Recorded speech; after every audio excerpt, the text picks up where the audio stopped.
네, 원장님, 그 성조숙증이란 대체 어떤 질병을 의미하는 건가요? 예.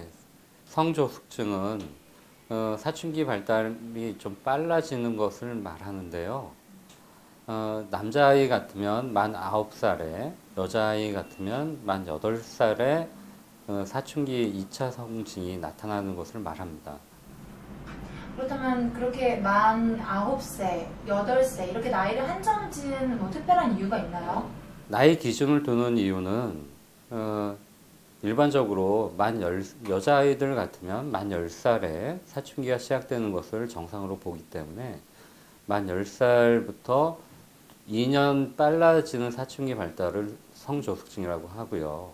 남자아이들 같으면 만 11살에 사춘기 시작되는 것을 정상으로 보고 있습니다. 그래서 2년 빨라진 아이들을 성조숙증으로 진단하는 것입니다. 아, 네, 그렇다면 그 성조숙증의 원인은 무엇이고 또 유전적 요인과 또 환경적 요인이 그 발병에 미치는 영향이 어떠한가에 대한 설명도 부탁드리겠습니다. 성조숙증의 원인은 다양한데요. 우선은 가장 대표적인 원인은 소화 비만에 있습니다. 소화 비만이 있게 되면 여성 호르몬 분비가 좀 더 빨라질 수가 있고요. 그리고 요즘에는 환경 호르몬의 영향으로 환경 호르몬을 많이 접하기 때문에 사춘기가 빨라지는 경향이 있습니다.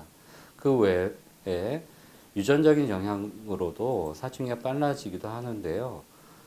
부모님 중에 한 분이라도 사춘기가 빠르셨다든지 또는 부모님 중에 한 분이라도 키가 좀 작으신 분이 있다고 하면 그 영향으로 아이들이 사춘기가 빨라질 수 있습니다. 네, 그렇다면 성호르몬을 좀 더 촉진시키는 음식이 무엇이 있는지 좀 더 구체적으로 알 수 있을까요? 그동안 이제 계속 연구를 통해서 확인한 바로는 사춘기에 영향을 주는 음식들이 꽤 많이 있습니다. 특히 콩이 대표적인 음식인데요. 콩 속에는 식물성 여성 호르몬이 있어서 콩 제품을 많이 섭취하는 경우에 사춘기가 빨라지고 있는 것을 확인할 수 있었습니다. 그리고 각종 알 종류부터 해서 해산물, 특히 새우, 조개, 오징어 같은 해산물이 사춘기 발달을 좀 앞당기는 데 영향을 주는 것 같습니다. 네, 그리고 제가 얼핏 알기로는 그 초유, 그리고 또 어떤 일정한 건강기능식품에서도 성호르몬을 촉진시킨다고 알고 있는데 이게 사실인가요? 그런 경우를 종종 보게 되는데요. 특히 초유 성분이 들어있는 영양제라든지 어, 식물성 단백질이 들어있는 영양제 경우 사춘기에 영향을 주는 것 같고요. 특히 이제 아연 성분이 들어있는 영양제를 많이 섭취하게 되면 사춘기가 빨라지는 것 같습니다. 그렇다면 아까 음식 많이 말씀해 주셨는데 음식이나 어떤 외부적인 인자 말고도 성조숙증을 좀 더 심화시키는 원인이 또 있을까요? 요즘에 이제 아이들 중에 스마트폰을 많이 사용하는 경향이 있는데 스마트폰을 지나치게 사용하다 보면 멜라토닌 호르몬 분비가 부족하게 돼서 그 여성 호르몬이 증가하는 것 같습니다. 또 아이들마다 좀 다르긴 하지만 이제 공부에 대한 부담이나 스트레스가 그 사춘기에 영향을 주는 것 같기도 합니다. 그렇다면 성조숙증, 그게 어떠한 식으로 증상이 발현되는지 참 궁금한데요. 구체적으로 남아와 여아 이렇게 좀 구분을 지어서 말씀 좀 부탁드리겠습니다. 남자아이들 같은 경우 이제 사춘기가 시작이 되면 머리 냄새가 많이 나고요. 머리에 기름도 끼고 땀 냄새도 좀 진해집니다.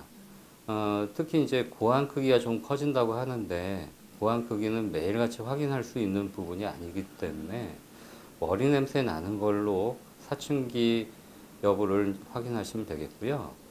여자아이들 같은 경우에도 역시 뭐 머리 냄새나 머리에 기름이 끼는 게 이제 나타나는데 보통 많은 부모님들이 모르고 넘어가는 경우도 많습니다.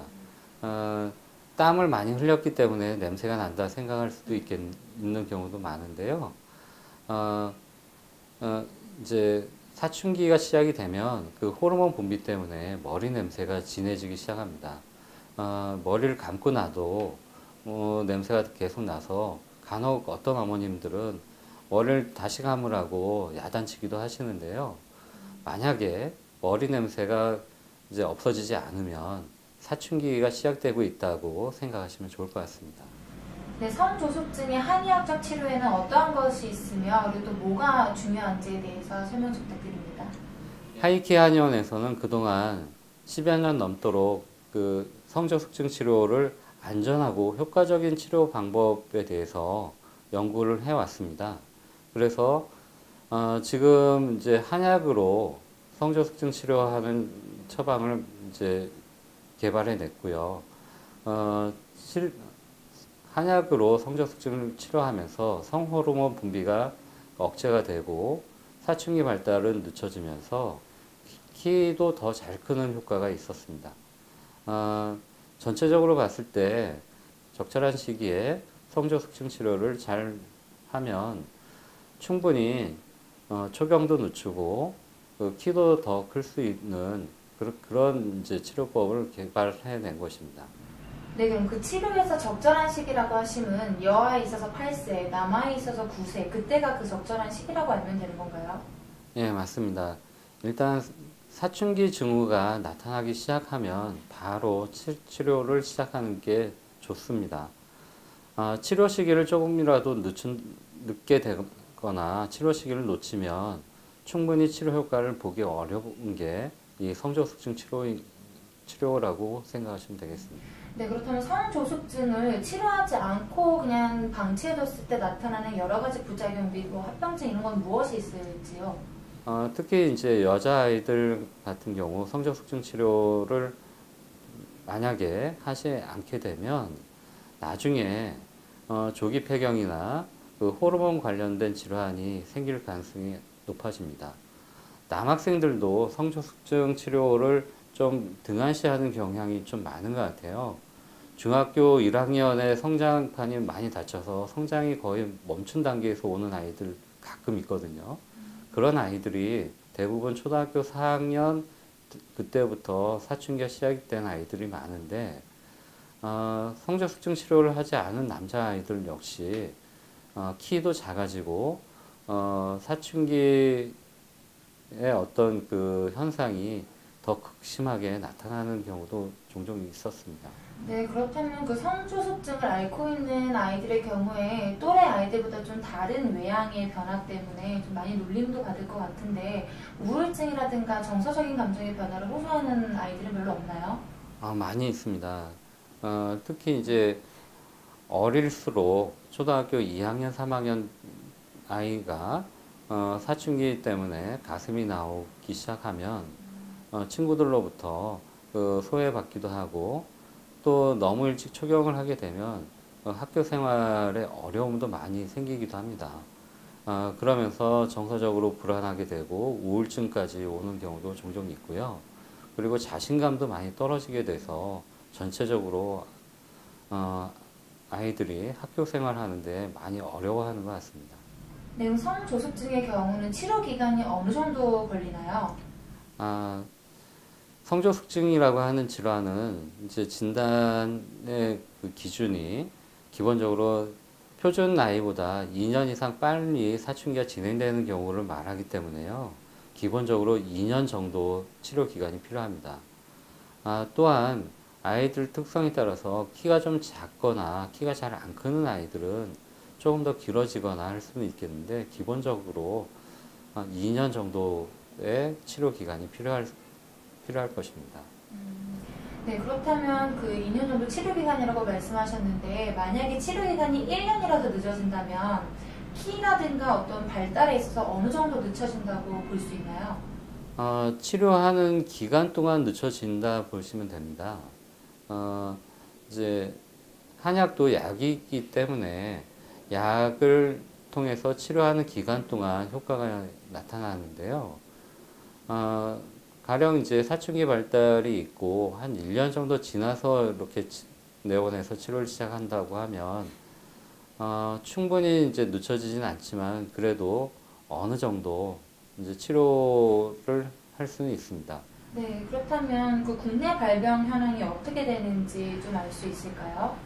성적숙증은 지난 10년 사이에 한 10배 정도 환자가 증가했다고 얘기를 합니다. 제가 성적숙증에 관심을 갖고 있었던 2000년대 초반부터 지금까지 쭉 아이들을 살펴보고 있는데요. 정말로 내원하는 아이들, 성적숙증 때문에 내원하는 아이들은 점점 늘어가고 있습니다. 지금 추세로 봐서는 외국보다 훨씬 더 많아지고 있는 것 같아요. 미국이나 유럽 같은 경우에는 평균 초경 나이가 12세 후반대나 만 13세 정도 되는데요. 우리나라 아이들의 평균 초경 나이가 최근에는 만 11살 4개월 정도라고 하거든요. 전체적으로 초경 나이가 다 어려지고 있고요. 특히 더 어린 나이에 초경을 시작했다고 내원하는 아이도 많기 때문에 제가 이렇게 봐서는 최근 10년 사이에 성적숙증 환자가 10배나 증가했다 하는 게 실감이 납니다. 네, 원장님. 그렇다면 그 성조숙증을 예방할 수 있는 방법과 그리고 또 피해야 하는 음식이 꼭 있다면 말씀 좀 부탁드리겠습니다. 성적숙증 예방 방법은요. 일단 성적숙증에 영향을 줄 수 있는 여러 가지 생활 요소를 좀 멀리하는 것입니다. 특히 먹는 음식에 있어서 성적숙증에 영향을 주는 콩제품이라든지 알 종류, 해산물 등은 가급적이면 적게 먹든지 좀 피해 주는 게 좋은데요. 특히 콩제품은 우리 아이들이 학교 급식에서 항상 섭취를 하게 됩니다. 그렇기 때문에 집에서는 가급적이면 덜 섭취할 수 있도록 이렇게 도와주시는 게 좋을 것 같고요. 뭐 아이들이 좋아한다고 해서 그리고 건강에 도움이 된다고 해서 이제 너무 많이 섭취하게 한다고 하면 아무리 좋은 음식이나 아무리 좋은 약도 과잉되면 부작용이 생기는 것처럼 좋은 음식도 너무 많이 섭취하는 건 좋지 않은 것 같습니다. 그래서 콩제품, 특히 콩제품은 적절하게 섭취할 수 있도록 해주시는 게 좋을 것 같고요. 그 밖에 일찍 자는 생활 습관이 중요한 것 같습니다. 너무 늦게 자고, 늦게 자는 이유가 뭐 공부 때문이라고 하면 그래도 어쩔 수 없겠지만 스마트폰을 한다든지 컴퓨터 게임을 하면서 늦게 자는 경우에 사춘기가 좀 빨라지는 아이들이 생기는 것 같습니다. 또 주의할 거는 아이들이 살이 찌지 않도록, 비만이 되지 않도록 적절한 운동을 해주는 게 중요한 것 같습니다. 소화 비만이 있게 되면 체지방이 증가하면서 여성 호르몬이 증가하는 경향이 많은 것 같습니다. 그래서 소화 비만이 되지 않도록 관리해 주시면 좋을 것 같습니다. 네, 감사합니다. 네, 제가 얼핏 알기로는 최근에 고등학생 남녀 학생의 평균 키가 많이 줄고 있다라고 알고 있는데 혹시 이것도 성조숙증과 어떤 관계가 있는 건가요? 예, 관계가 있는 것 같습니다. 물론 키가 잘 안 크는 이유, 키가 작아지는 이유는 여러 가지가 있는데요. 학업 스트레스도 키 성장을 방해하는 요소가 되기도 하지만 성적숙증 환자가 최근 10년 사이에 10배나 증가했다고 하는 그 수치를 보게 되면 성적숙증으로 인해서 키가 작아지는 아이들이 많아지고 있다고 판단이 됩니다. 그 많아진 아이들 때문에 지금 고등학생 평균 키가 점점 작아지고 있는 것 같고요. 예전에는 고등학교 2, 3학년까지도 계속 키가 컸던 것 같습니다만 요즘에는 중학교 1, 2학년에 성장이 멈추는 경우도 많이 있습니다. 특히 남자아이들도 고등학교 올라가서도 키가 계속 커야 되는데 한의원에 내원하는 아이들 중에 중학교 1, 2학년에 성장이 멈춰서 오는 경우가 꽤 많거든요. 그런 경우를 보면은 사춘기가 빨라지면서 아이들 키 성장이 좀 덜 되는 것 같습니다. 특히 여자아이들 같으면 초등학교 때 키가 그대로 이제 초등학교 때 키 그대로 고등학교까지 유지가 되는 경우가 있는데요. 보통은 예전에 보면은 중학교 2학년, 3학년까지도 계속 커야 됐던 키가 초등학교 때 성장이 멈춤으로써 초등학교 때는 좀 더 커 보이는 효과는 있겠지만 그 이후에 성장이 이루어지지 않기 때문에 키가 좀 더 작아지는 것 같습니다. 그 성조숙증 치료의 키포인트 무엇이 있을까요? 성조숙증 치료의 키포인트는 우선 사춘기를 늦추는 게 중요한 것입니다. 사춘기를 늦추고 키 성장을 도와주는 게 포인트가 되겠고요. 그리고 아이들의 정서 발달에도 안정을 주는 게 중요한 포인트가 될 것 같습니다. 네, 감사합니다. 그럼 끝으로 성조숙증은 뭐다 이렇게 한 말씀으로 정의 내려주실 수 있으실까요? 성조숙증은 우리 아이 키 성장의 장애물이다. 이렇게 볼 수 있겠습니다. 감사합니다.